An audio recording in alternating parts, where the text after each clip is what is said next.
Hello and welcome to today's episode of the Ranting Atheist. Today I want to share 5 things I changed my mind on because of my lack of belief in a God.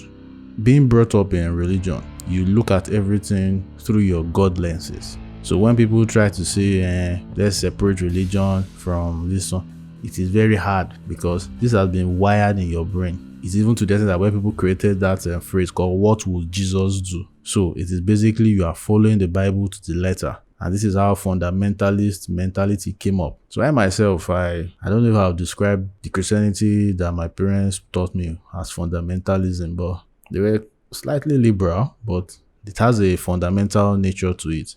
So the first thing is LGBTQ matter.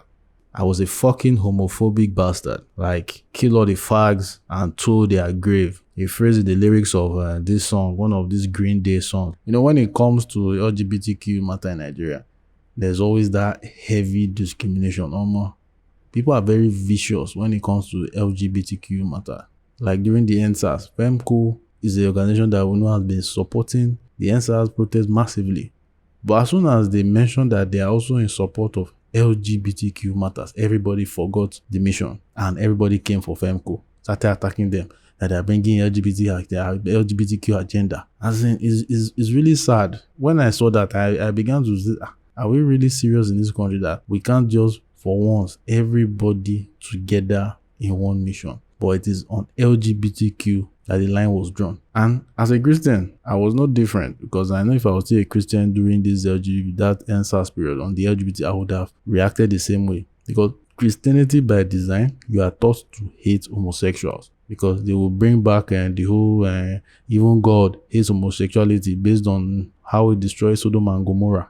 But if someone has even questioned me about the story, about the full story, I would have not been able to talk about it, because all the stories of Sodom and Gomorrah was based on what pastors, parents, friends, basically the Christian community just used Sodom and Gomorrah as the overall arcing story of why homosexuals are bad. But during my deconversion process, I finally read the full story of this whole Lot and the reason why Sodom and Gomorrah was destroyed. And I discovered that it was just cherry-picked. They just pick places in that story to make their point. Because they refused to mention the part where Lot offered his 2 daughters to be raped in place of the angels. Because women are considered property in the Bible, obviously. They are almost no different from cow, ox, or whatever. Fucking disgusting. The story now goes on. After the pillar of salt, daughters were now worried about giving birth. Like, is that all women are good for? Then the next they make their father drunk. They have sex with him and have children as a way of vindicating the man of not being involved, making the women look bad. You can see that the backbone story of the anti-LGBTQ movement, Sodom and Gomorrah story, is just bullshit. Utter bullshit. In the process of my research during my deconversion, I came across a video of gay lions. And one will now ask the question, who taught them? Because Christians like to ask the question and claim homosexuality is a choice and it was taught. But now, who taught these lions? You can Google it. You can check YouTube. Who taught these lions homosexuality if it's unnatural? And this exposed the flaws of the anti-LGBTQ matter. And it helped me to stop looking at them as less than human. Because that's basically what the bigotry against them is. Looking at them like they are not human beings at all. Just know that whenever you are condemning LGBTQ people, you are simply dehumanizing them. You are simply saying they are less than human beings. They don't deserve any form of human rights. Just stop. The next one is purity culture. You know, this one really fucked me up as a teenager, because with the raging hormones and at such an age where your body is changing and you are reacting to the opposite sex in weird ways. And I was very unfortunate to be a 15-year-old in a university that is fundamentalist as fuck. Covenant University. It was always about don't have sex, blah, blah, blah, blah. It was just irritating that no guidance to even teach us how do you suppress all these urges. Instead, all we got was, if you do this, we suspend or expel you. Like, how does that help a teenager learn about how to control their urges? Fear. When you have nothing to teach them on how to suppress such natural urges, you resort to fear. Don't do this or else. Don't do that or else. Suspension, expulsion, go to hell. It's just the same bullshit every time. When you start looking at things through God glasses, when I looked at this pretty culture, I could see a pattern. The pattern was very targeted at girls and women. Everything in the Bible is about virgins. Any small thing, virgin. Like Lot's daughters, they were virgins. When Moses was on his genocide spree, in Numbers 31 verse 17 and 18, it says, now therefore kill every male among the little ones, and kill every woman that has known a man by lying with him. But all the women, children that have not known a man by lying with him, keep alive for yourself. Another Bible passage is this virgin obsession.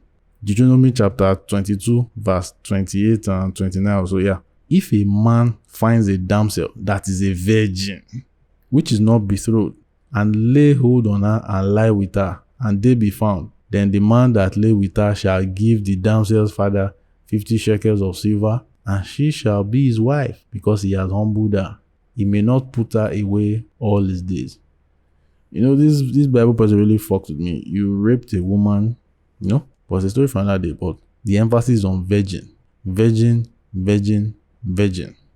Leviticus 21 verse 9. If a priest's daughter defiles herself by becoming a prostitute, she disgraces her father, she must be burned in fire. In the same chapter, verse 13, the high priest must marry a virgin.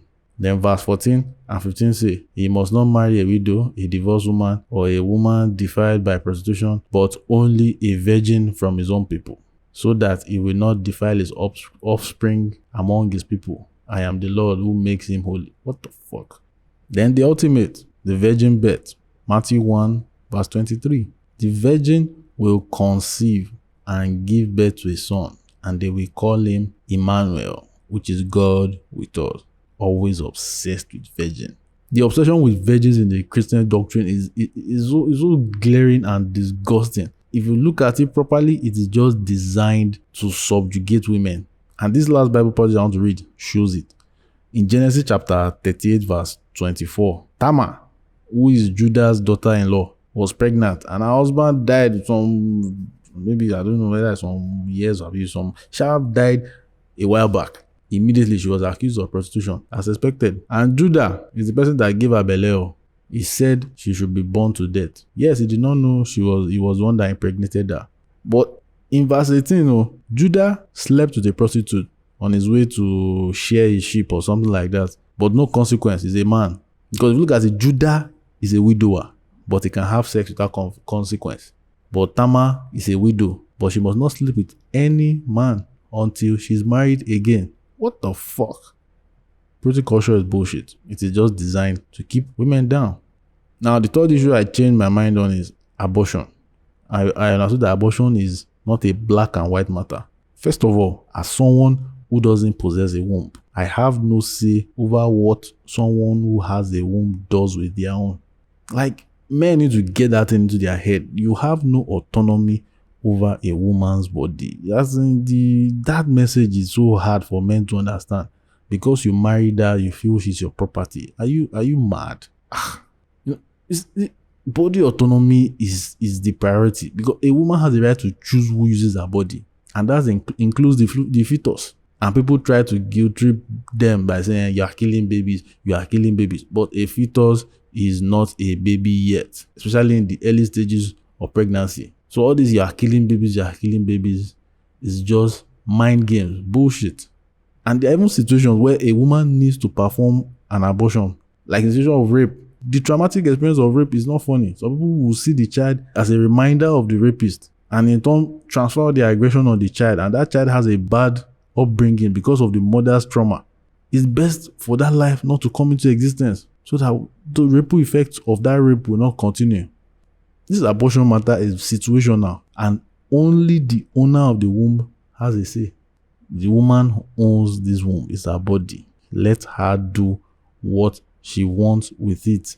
And I feel that the only time when that autonomy should be overridden is if this abortion is going to kill her. The doctor needs to decide, is this going to kill her? Then, madam, you cannot do it. You have to keep the child so that you don't die. Any other situation, mind your fucking business. Let the woman decide. Men, na the year. Number 4, all human beings are flawed. Nobody is perfect. For some weird reason, we assume when someone is a spiritual, they are good people. They are perfect. Like I don't understand. Because when you see pastors now, the scandals are coming out. Yet all their followers, all their fans are usually surprised, and they start saying they don't do so. It's not possible. It's not possible. And it's because of this holier than thou mentality that has entered Christianity and religious thinking altogether. Holier than thou. Pastor, my pastor, you cannot do this. My pastor. You know, these men of God, they have this pseudo demigod status as people that cannot do any wrong. Meanwhile, they are just human beings. Look at Edepo, they will think he cannot do any wrong. If tomorrow I hear that Edepo has been fucking bitches up and down, I will not be surprised. Human beings are flawed. But all the stands, they will be in shock. They'll be in shock. If I hear tomorrow Adebo is gay, I will not be surprised. No human being is perfect. But we are just deceitful, especially in the church. Because these people bleed, they cry, they eat, they shit, they sleep like any other human being. We all make mistakes. So we should learn from these mistakes and just make new ones. That's all. It's not hard. Don't buy the words of Jesus Christ in Matthew chapter 5 verse 48, which says, "Be ye perfect, therefore, as your heavenly Father is perfect." Loriro. I think I confirm Loriro. Lies. Be ye perfect. No human being is perfect. This Bible passage is a blatant lie.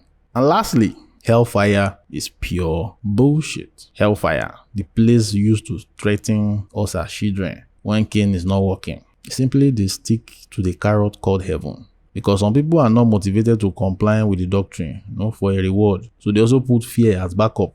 It's just how Christianity rolls. Since modern technology has already, we expose the absurdity of the when God versed in the Old Testament, they now come and say, now we're in the era of grace. So it makes it easy for someone like me to say, fuck God, and nothing will happen because we're in the era of grace.